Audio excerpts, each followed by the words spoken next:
What's up, everybody? Back here for episode 53 of the Pitside Podcast. We're just into the start of our Veterans Charity event for this season, and we've got a special guest this week, special to me personally as well. My Uncle Chuck, or Digger as you'll hear him called, is here to talk to us about Disabled American Veterans, which is an organization he works through as a member of the, or a retired member of the Air Force. And so he's here to talk to us about that, and we'll get started here in just a minute. Thanks. Welcome to the Pitside Podcast, where we discuss the latest news and developments in the Coast to Coast Racing League, as well as other racing news inside and out of iRacing. Here's your host, the Ayla Outlaw, Preston Cranmer, and Roger, the Bassman, Craig.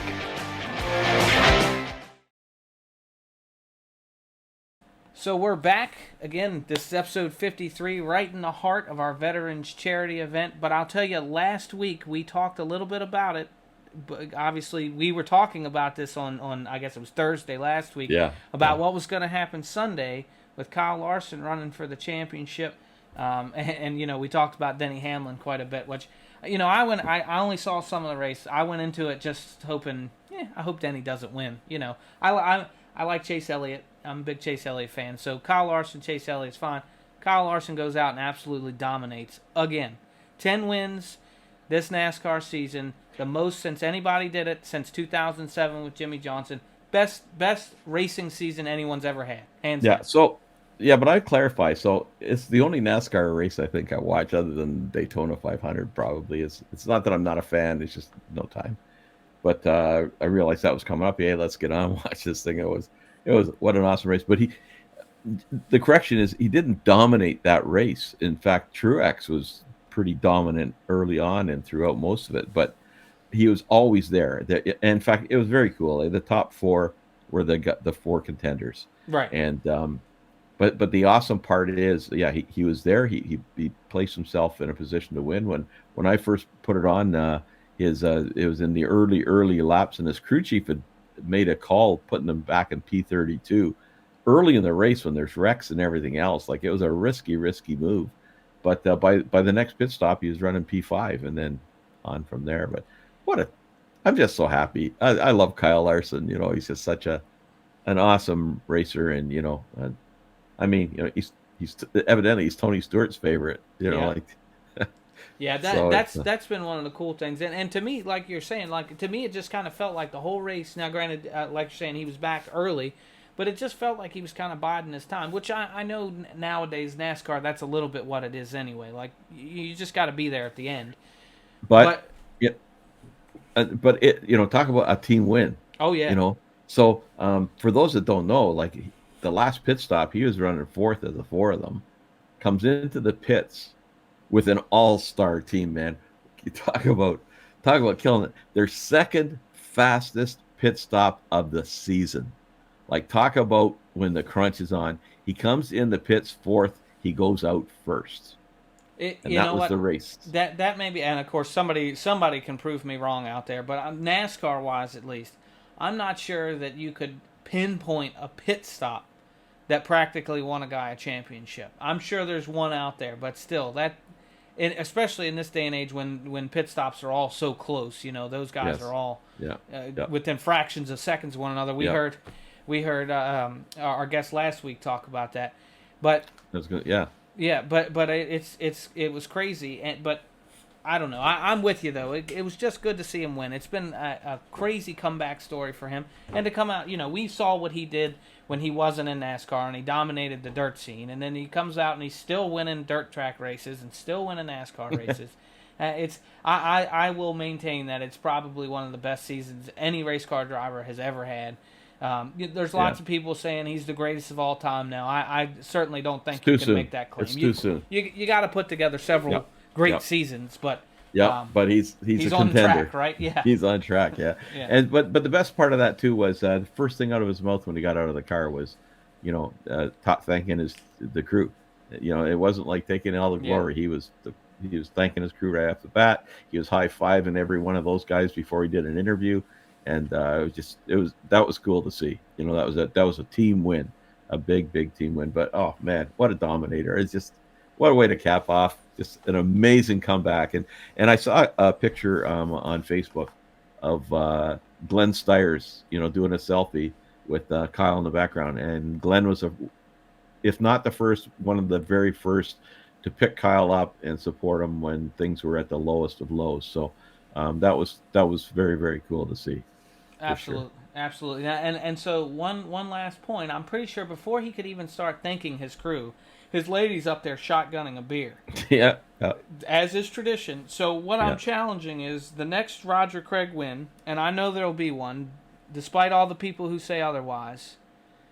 I think Lynn needs to shotgun a beer. You will never see it in your life. I have a picture of her spitting out a mouthful of beer up at Calabogie, because we convinced her to have a sip because it was maple flavor, and that didn't last long either. It was I guess it's a great. It will. I guarantee that will not happen. Well, chugging a Diet Coke, maybe, but Well, we'll just pretend you issued me the challenge, and if I ever find my way back to victory lane, I'll tell Penny Lee that she's on the hook, and we'll get a picture. No, more than that, and we've talked about this in your kart career when you get that first victory.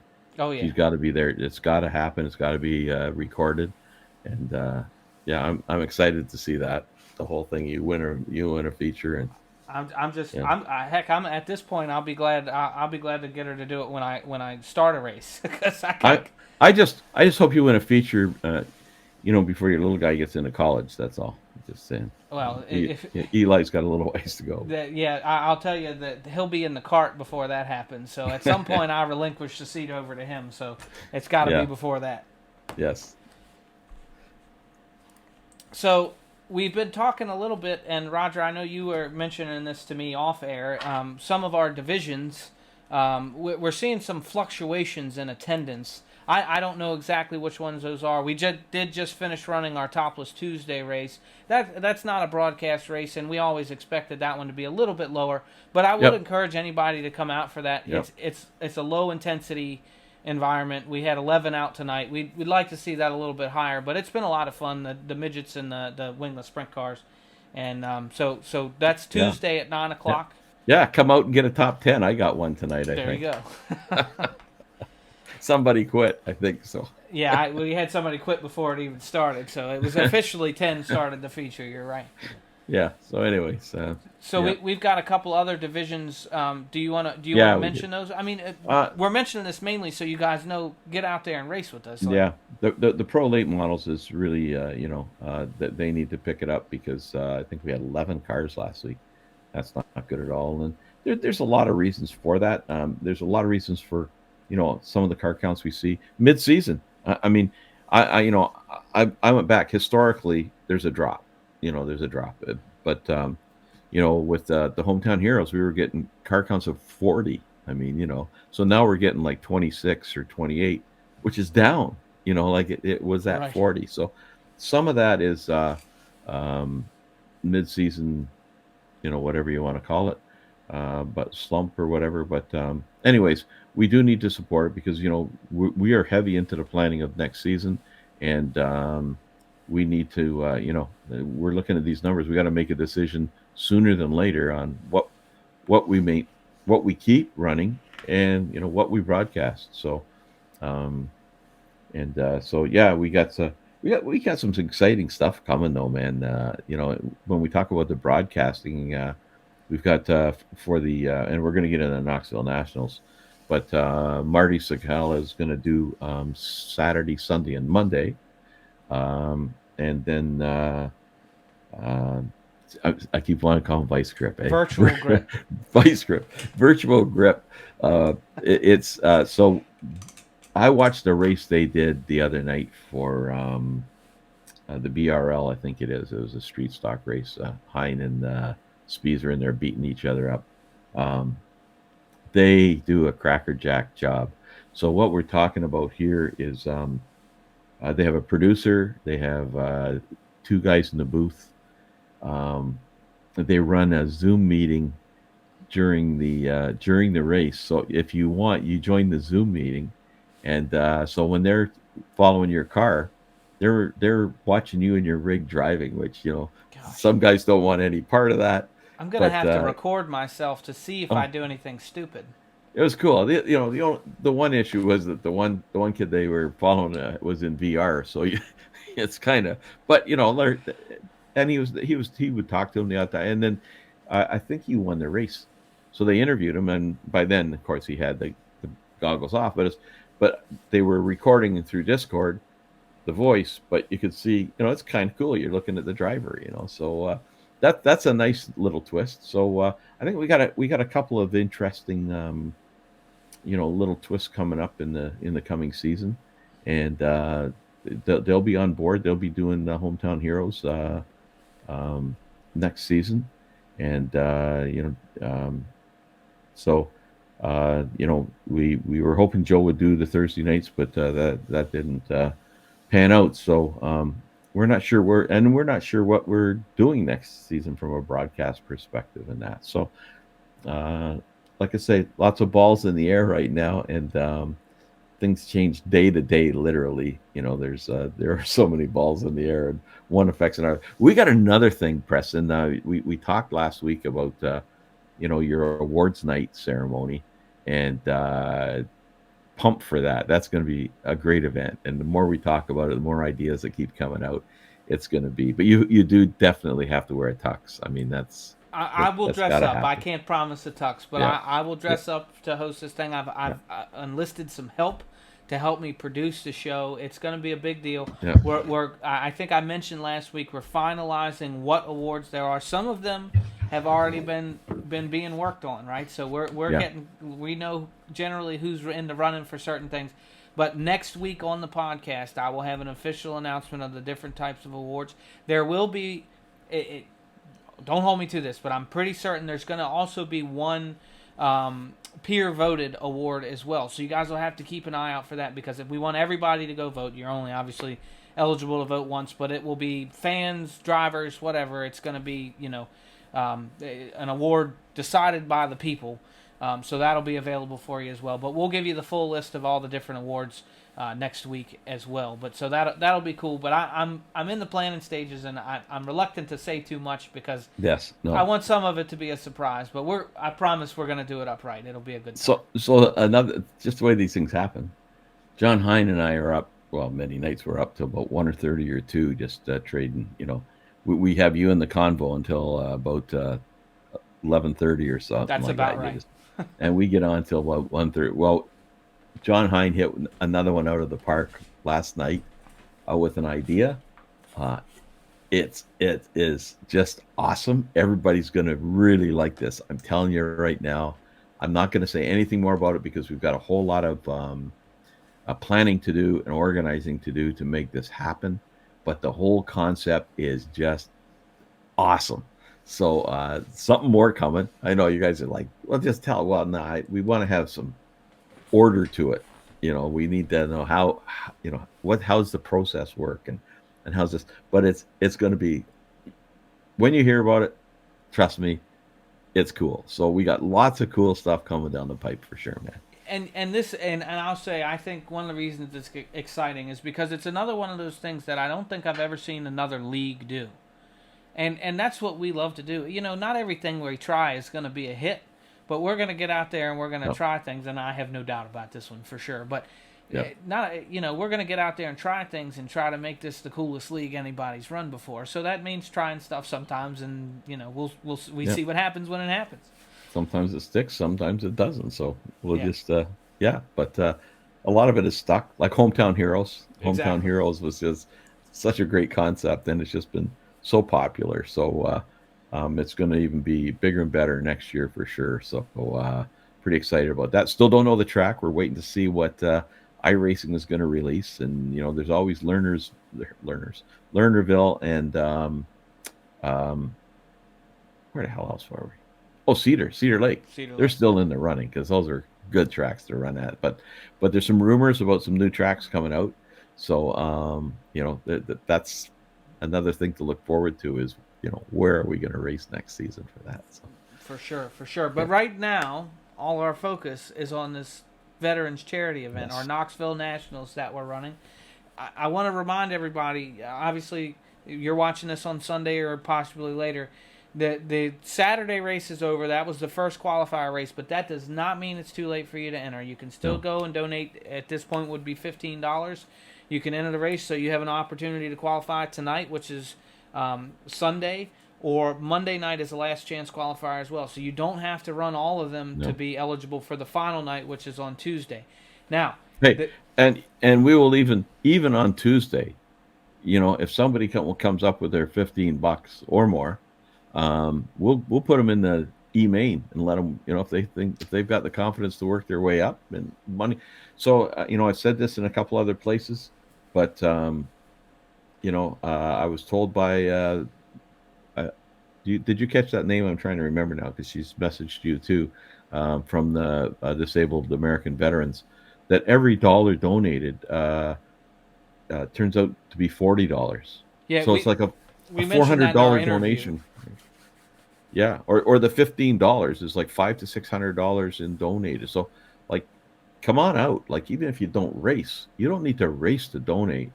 We have a lot of anonymous donors and all sorts of stuff because everybody knows it's a good cause, and and 100% of all that money goes to disabled veterans. We've had sponsors just coming out our wazoo here just to help support this. So expenses are covered. The excess will go to the veterans, just like the last race. The excess goes back. I'm going to bring up the names in a minute of the sponsors we've got, and there's still, people are still coming to us. Like, one just came up to us last night, so it's awesome. It's awesome the way the community comes around these things. Absolutely. And so I wanted to share the kind of how this event works. If you're not familiar with the Knoxville Nationals, and I have a feeling 90% of our league may be, but if you're not, it is a very different format for a multi-day event. So we do have those first two qualifying races that are on Saturday and Sunday. Those are 25 laps. They're just like our standard races except for being 25 laps. And so during qualifying for those two races, you get points even during qualifying. So for pole, it's 200 points. And then second place is 198, and it's down 2 points every spot back until you get to the last person. So you qualify like that, you're earning points. Then you go into your heats. You get points for that too. So if you win a heat, you get 100 points. Then it's 3 points back for second place, 97 points, and then continues back 3 points every spot, just like that. The other interesting point about that is the heats are the top 8 are inverted. That's how Knoxville does it. Exactly. Top 8, yes. And the reason Knoxville does that is because the car counts are so large. They want to put their top tier guys in the back and really put on that great show. So that's what we're going for too. Yeah. Then if we have a C main, B main, there are points available for those two. I should tell you guys that if you want to read this, and it's hard to follow with me just saying it, it is on our website, c2crl.com. Yeah. You can go and click the first link as you scroll down is for our Veterans Charity event, so you're free to read it there as well. But you do earn points for those mains as well as the A main. So what happens with those points is the top 16 in combined points from the first two qualifiers are locked in to the championship A main, and then 17th through 26th are awarded the first 10 positions in the B main.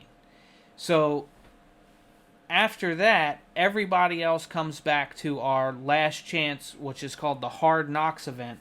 The top 4 finishers from Hard Knocks get the 21st to 24th starting spots in the A main. So all right, now I'm a little bit lost, Roger. Where's the E main come in? So Monday night you get the last 4 spots. We've given away the top 16 from Saturday and Sunday qualifiers, and so then the E main, D main, C main, B main, the top 4 transfer up to the next division, and then so in the C main, the top 4 will join the 10 that were assigned from Gotcha. The Saturday Sunday. So and they will make up positions 17 to 20. Okay, so this is why I wanted to spell this out, because frankly, it's still a little confusing to me. I have to have these things on paper. I need a Yep. spreadsheet. No, And no, anybody that it's complicated. That's you yeah, need and people what need to read so they understand. yes, what threw me is the fact that our last chance qualifier event will actually on Monday night is a really big deal because that puts you directly into the A main for the championship. Yes, Is that right? that's Or right. is it the yeah. Hard Knocks A main? The Hard Knocks A main puts you in the Gotcha. in Into the the top championship four. A main. At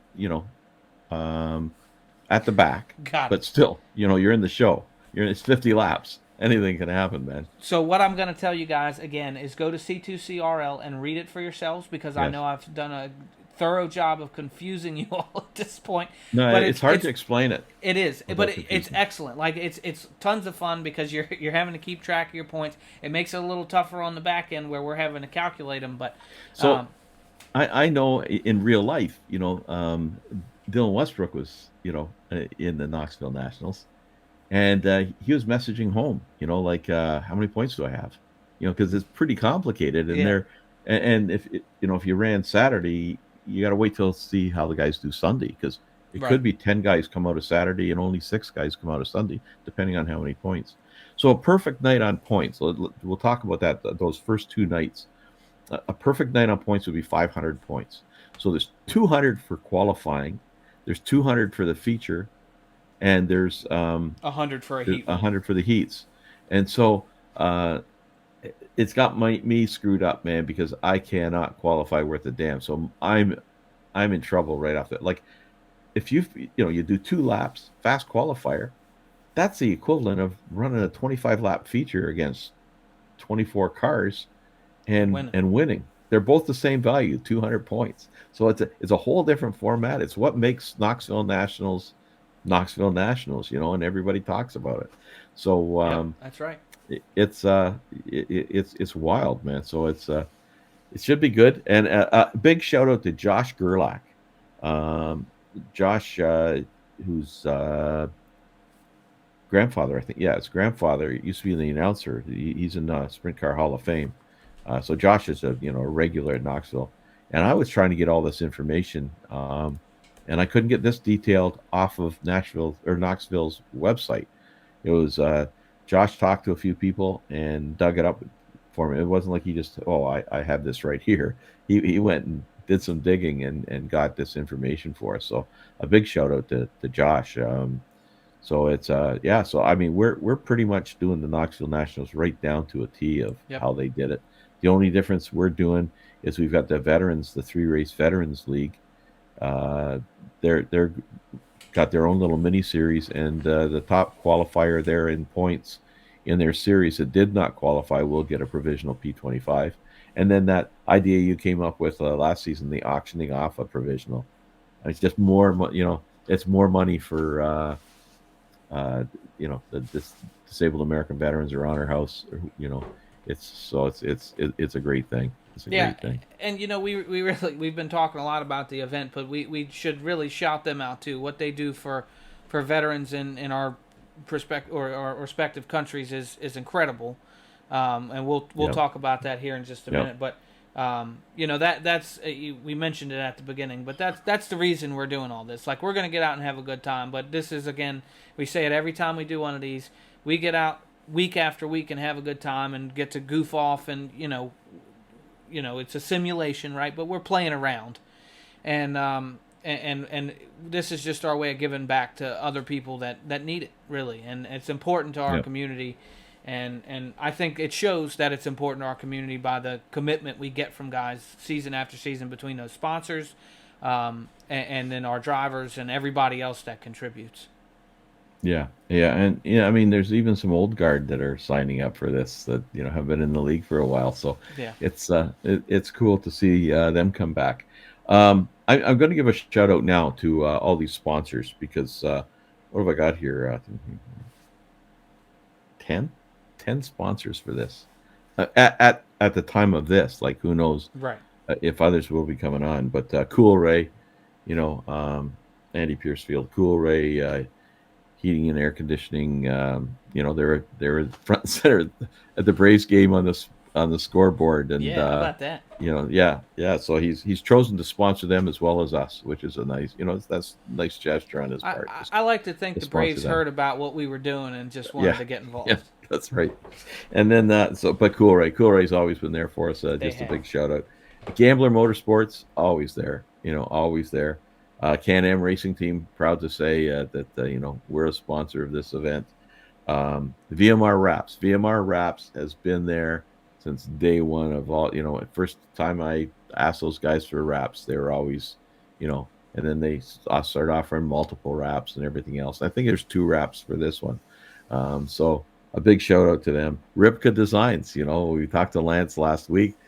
I've seen some of his work, and I saw Kyle Moon's trophy finished, and it's just Oh, my yeah? god, yeah. So Kyle, buddy, you wait till you see that. So you need to post something on the lounge when you get it, because it is just spectacular.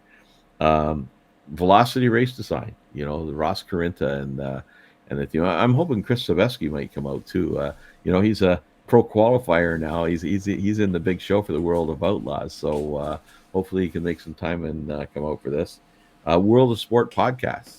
So Joe Canellis is kind of the quiet guy behind all that, but it's that they're excited to be a part of our league and everything, and Joe has just been nothing but spectacular since he's joined the league and come on board.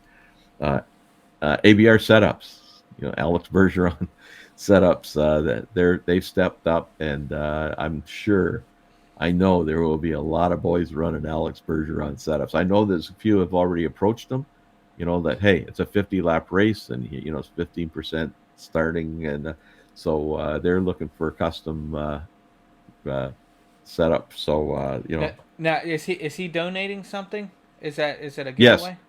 yeah, it'll be I think it's going to be a gift certificate again. Okay. We haven't finalized that, but he just said I'm in. Alex is pretty busy these days, especially with those changes that iRacing made and all those old setups were done. So, but he took the time, in amongst that, to say, oh yeah, for sure, I'll do that. So, and here's a new one. This is an anonymous donor. He chooses to be anonymous, but he has sponsored every charity event we've ever had, always there. And last time it was SimSeats that sponsored. This time it's Battle Beaver. So go check out Battle Beaver, and it's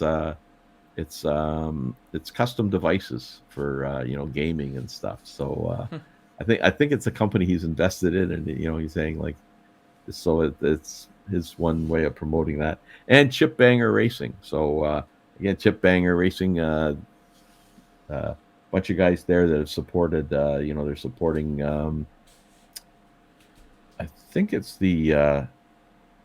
I should know this. I guess the Pro Late Models they're sponsoring. It's either that or the Dirt Mods. I can't remember. I was going to say, I think they're a bunch of pro late model guys, which is awesome. They right? are, yeah. Because when you think about that, this is a sprint car event, and they're still stepping up, and that's awesome. Yeah. No, it's awesome. So that's who we have to date. There could be more come on board. There will be there'll be a trophy for the winner. There's basically cash prizes. We do Amazon gift cards or iRacing credits only because we don't lose any money doing that. So if you win $100 for winning it, you'll get $100. It's not like $100 minus PayPal fees and all that sort of crap. So so that's good. So yeah, it'll be $100 for the winner. Don't forget, this isn't a money race. This is a charity race. So this is thankful for our sponsors who have provided that money, because it's not coming out of the fund. Everything goes to the veterans, and like I say, we'll still have leftover. So there'll be $100 for the winner, $50 for second, 25, 15, and 10. So and then along with that, we've got tons of door prizes. So there'll be again some $25 gift certificates. There'll be wraps. There'll be a gift certificate for AVR Setups shop. So I can't say enough about the whole thing and the support we get from everybody, for sure, man. Yep, it's awesome, and it's something. And lately it's not been as bad, but we always end up scrambling for it. But everybody always seems to come through, and I think maybe we panic a little more than we should sometimes, but but maybe we have to. Maybe that's our job, right? But That's anyways, it's like a mother with the kid's never home on time and stays up late waiting. It's that same anxious feeling, yeah, that's exactly is right. that will we have enough to? Well, we have enough already, but we'll put it over the top for a major event. So Yeah, and then really it comes down to us just trying to raise as much money for these charities as we can. Yeah. Speaking of which, I think now is a great time to go ahead and segue over, and let's talk to again my Uncle Chuck, Digger as he goes by most often. We mentioned at the beginning of the show he does have multiple sclerosis. He works through Disabled American Veterans. Was a 25-year veteran of the Air Force, and so he's got some cool stories. We don't get into pilot. Yeah, he was an F-16 pilot, and that's what I told Roger is he's always got a cool story. So you're not going to want to miss it. We'll talk to him, and then we'll see you guys back here again for episode 54 here in a week. Thanks a lot. And enjoy the Knoxville Nationals, guys. It's going to be killer. Oh yeah. Look for Roger on the podium. I'll see you on the mains on Tuesday. Have a good one, guys. Take care. And we are privileged to be here with Digger Davis. This is Preston's uncle, and I'm going to let Preston take the lead here. This is going to be I'm really interested in this session for sure. Yeah. So I'll start off by saying that I obviously knew that it's going to be weird for me to call you Digger, but it's Uncle Chuck for anybody else. That's what I know him as. But Uncle Digger. But didn't realize that he was associated with and had worked through Disabled American Veterans, and so we were kind of planning the charity. And I guess we saw you one Friday night here fairly recently, and it came up somehow, and just this kind of light bulb moment that it'd be a good opportunity because we've been trying to get to talk to somebody from DAV for a while, but they're busy, and it's nice to get to talk to somebody with some firsthand experience, I reckon. Yeah, the DAV is great. I'm a lifetime member of Disabled American Veterans, not only just because I am disabled, I have multiple sclerosis and a bunch of other service-connected disability stuff, but when I was retiring from the military before I actually joined the DAV, a DAV national officer is the one that actually processed my VA claims. And that's just one of the things that they do, which is a huge undertaking, because when they took my medical records, it was about 3 to 4 inches thick. And they go through every single page of it to make sure that everything is annotated for the VA. So the DAV does a lot of stuff. That's just one aspect that they do that I'm staying in touch with. So and we've talked about this on the podcast before. It was a long time ago, but we actually have a member of our league, Andy Patton, that you served with. I believe that was during Desert Storm, if I remember what he said correctly. But I guess take a few minutes and just tell us a little bit about your service. Well, I started when I was 19, back in 1987, and I started enlisted as a crew chief. So I was actually an aircraft mechanic because I needed to be able to pay for college. And you and I went to the same university there, Preston. So I went to VCU, but I needed to help pay for it. So I went enlisted into the reserves to help pay for school. Did the 5-year plan, because I was really burning the candle at both ends. You know what I mean? So the 5-year plan, I got my degree, and then I wanted to fly jets for the Air Force. And you have to have a 4-year degree to be a flyer. So I did my 4-year degree and went and talked to the Navy, decided I didn't want to be on a boat. The Marine Corps wouldn't guarantee me that I wouldn't fly helicopters. I go, don't want to do that. Army doesn't have airplanes. I don't really care. So the Air Force said, hey, we'll send you the training. And my reserve unit had already said that if I wanted to go fly F-16s, that they'll put me to flight school. Well, that was a no-brainer. I'm going to go fly F-16s. Absolutely, I'll do that. So my Virginia Air National Guard that was in Richmond, Virginia, had F-16s, and they sent me to flight school and F-16 school, and it's about a 2-year process. Once you start flight school, you go through officer training, flight school, and then F-16 school. And then there are all the other fun schools like evasion, resistance, and escape training, run around the woods, let people chase you. Water survival, which actually is a lot of fun down in Florida. Just look out for the sharks. stuff like that, which is actually a whole lot of fun. But then once I completed training, I was with Virginia Air Force Guard for a couple years, but I was a part-time flyer, flying once a week and then working another job. And I didn't want to do that anymore. So I asked if I could go active duty. The active duty Air Force said, sure, come on. We need some people. We let too many people out in 1991 after the Gulf War hit. So, because everyone went to the airlines. So they said, come on back. We'll let you fly. And, we'll let you go fly an F-16. Your choice. Hey, fly an F-16 at Cannon Air Force Base in New Mexico or at Kunsan Air Base in Korea. And I went, man, I really don't want to go to Korea. So I went, okay, I'll fly an F-16 at Cannon Air Force Base. They go, great, you're going to go to Korea. So my first active duty assignment was to Air Force, the Republic of South Korea, of course, at Kunsan Air Base, and I was there for a year. And then they asked me what I wanted to do next. I said, I don't know. Can I go to Aviano, which is in northern Italy? They said, if we do that, you have to incur a 3-year commitment for the Air Force. I said, okay, I'm game. They said, okay, great. Go to Aviano. I went to Aviano for 3 years. Operation Allied Force kicked off in 1999. I was there for that. And where we kicked out Milosevic out of Serbia. I flew day one, actually mission one of that operation, and actually got to chase down a MiG-29 that ran from me before I had a chance to shoot him down, and a friend of mine shot him down.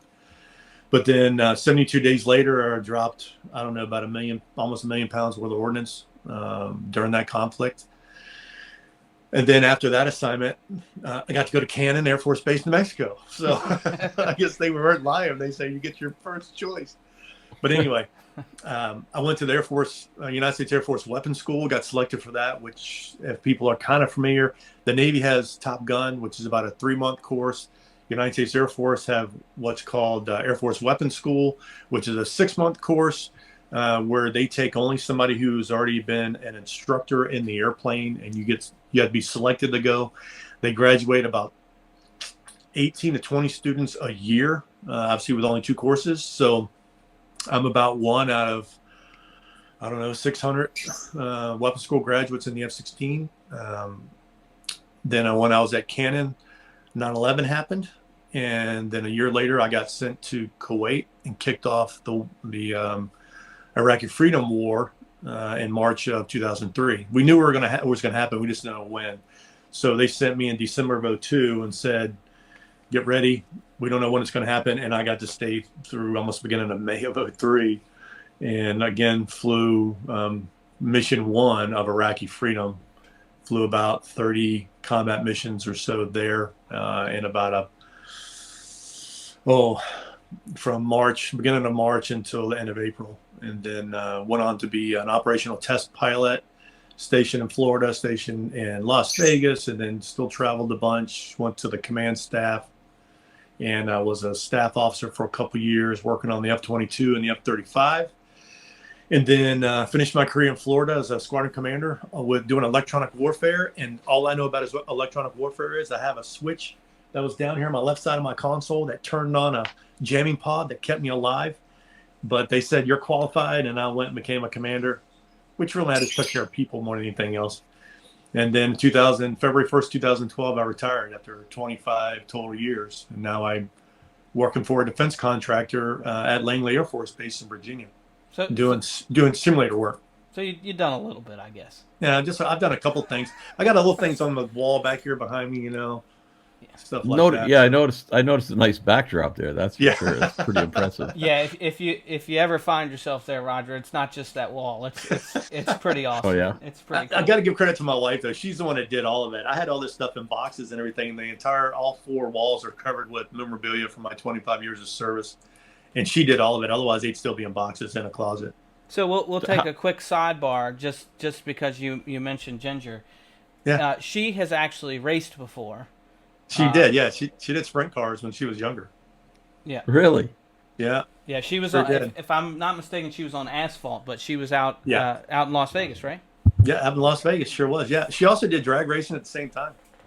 Yeah, so maybe we're interviewing the wrong person this week. Pretty appropriate, yeah, but we'll have to have her back. Sound like it. Yeah, she's a lot better to look at on camera too. So I guess back to DAV a little bit. I mean, obviously, we're raising funds through GoFundMe. Is there, and if you know or if you don't, it's fine. But is there ways people can get involved with that outside of just making a donation, or? Oh yeah, well I know on the DAV website, if you dav.org, there is a thing where you can actually volunteer, because one thing that a lot of people recognize the DAV for is they have vans that will take veterans to doctor's appointments, usually at the VA and things like that. And they're always looking for volunteers to do that sort of thing to help drive, but also just to interact with veterans. Also, or they need help at home. There's a lot of volunteer services that they ask for via their website.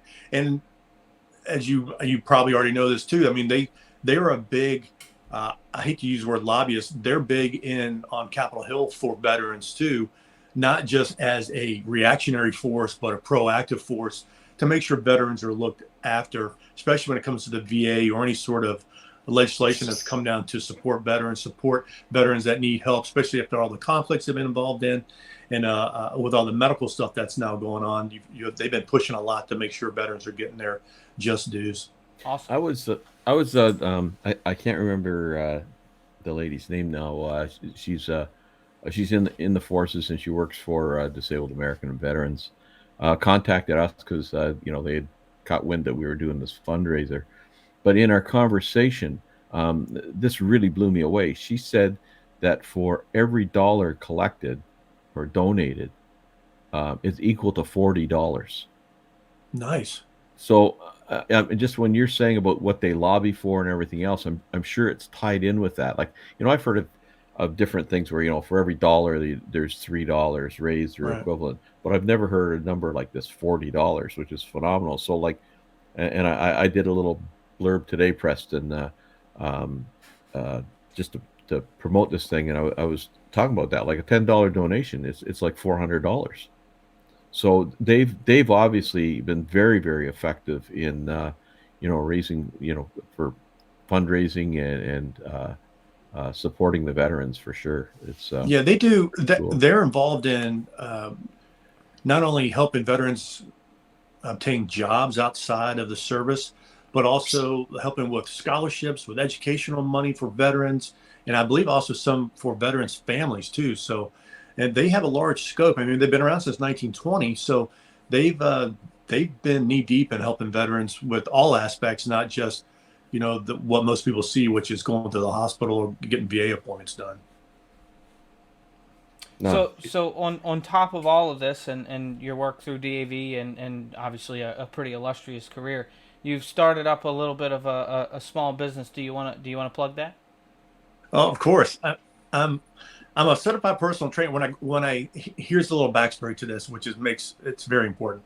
When I retired in 2012, I had a lot of friends that had already retired. I got friends fly for the airlines, and so I've noticed them after they retired that being an F-16 pilot, you have to maintain some sort of, health status, because the airplane can kick your butt. It hurts. I mean, it compresses you and things like that. But my friends after they retired seem to not worry about that anymore. And when I retired, I'll say this as nice as I can. I didn't want to get fat because I saw a lot of my friends get that way, and they just lost it and didn't care anymore.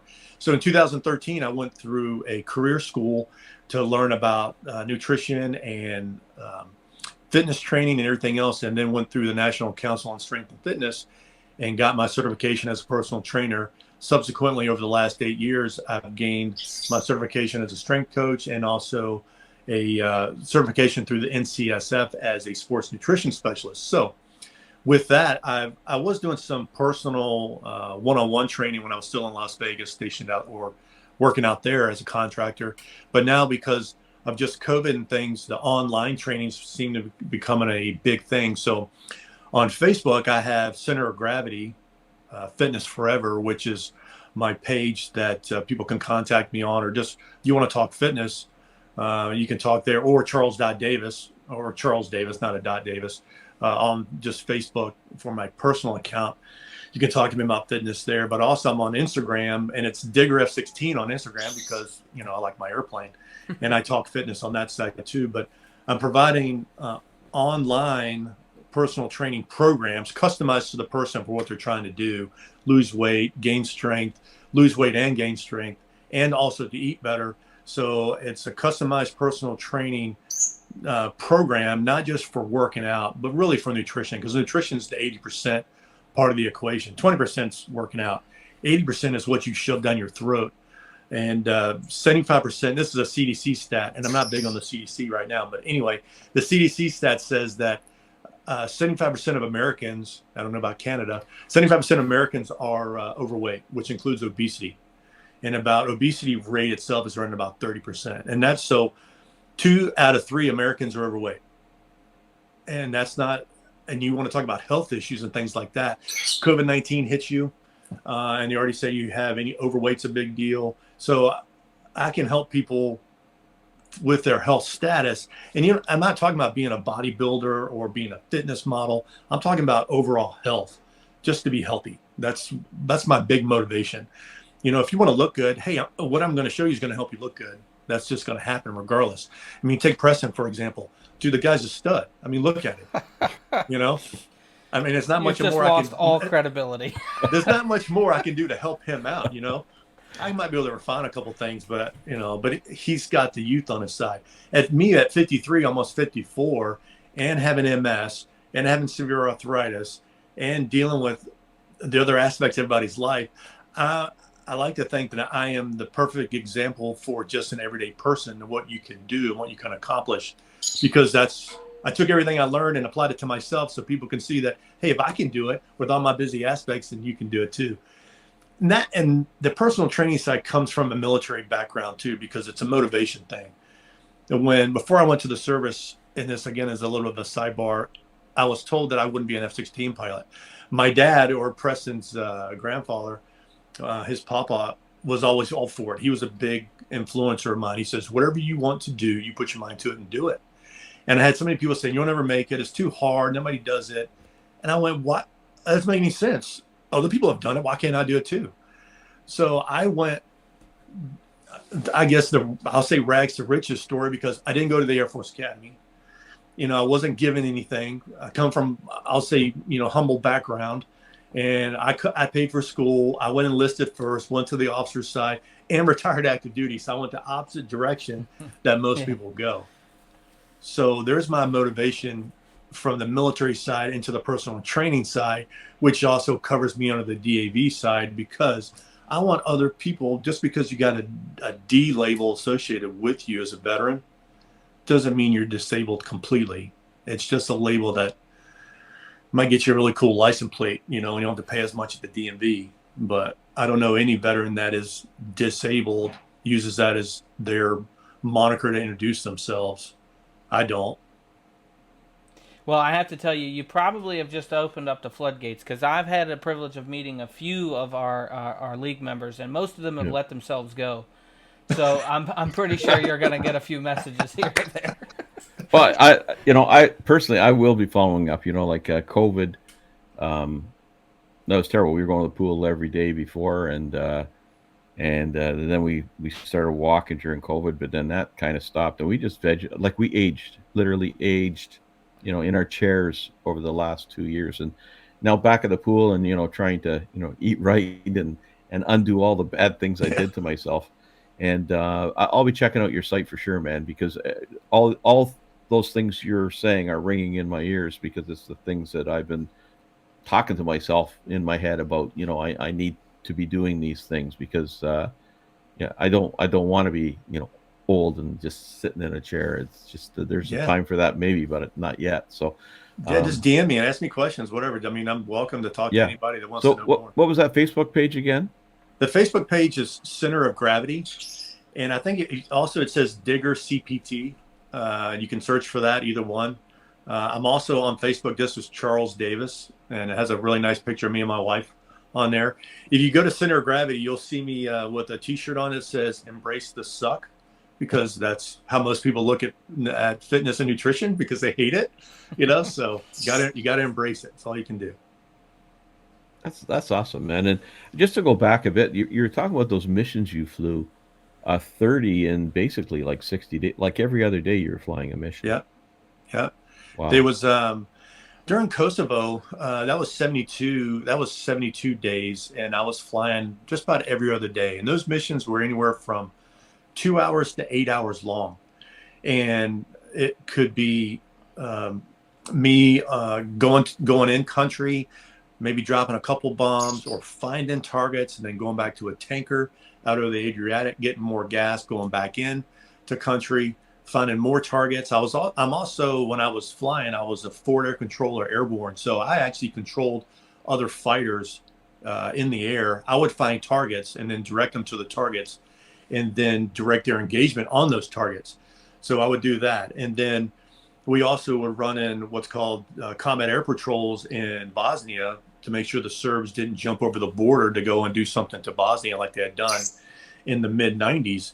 And one mission, I was dropping bombs at one point, and then I was getting gas, and then the control called me and said, hey, the guys that were flying the combat air patrol in Bosnia had an emergency, and they had to leave. Can you go and fill the combat air control cap? I went, sure.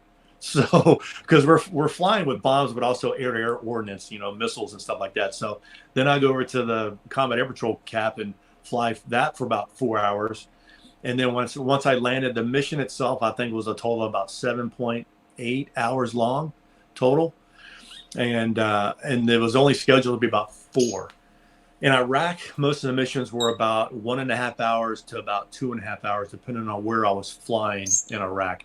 I probably got shot at more in Kosovo than I did in Iraq, maybe because we had knocked down so much stuff in Iraq before that. But in Kosovo, if you got anywhere close to Serbia, they just unleashed. And it was like you saw on TV when you had reporters on the ground with night vision goggles looking out across the town. Stuff was just flying through the air. That's what it looked like. When I'm flying around at night with night vision goggles on, that's exactly what it looked like. And Roger, I don't know if you'll remember this.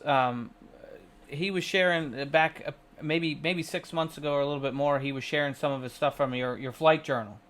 Yeah. And so I was sending them to our team because they at the time, actually, I think it was right around one of our veterans charities. So I sent it over and just said, hey, check this out if you want to read it.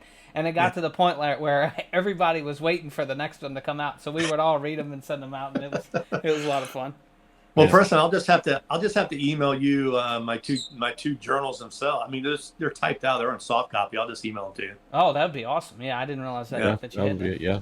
We've got several Air Force guys in the league. I'm thinking of Andy, Dan Blau, Bob the Good, and I know that there's a few more that I can't think of right now. But no, it's certainly a band of brothers, and it's how far do you live from Preston?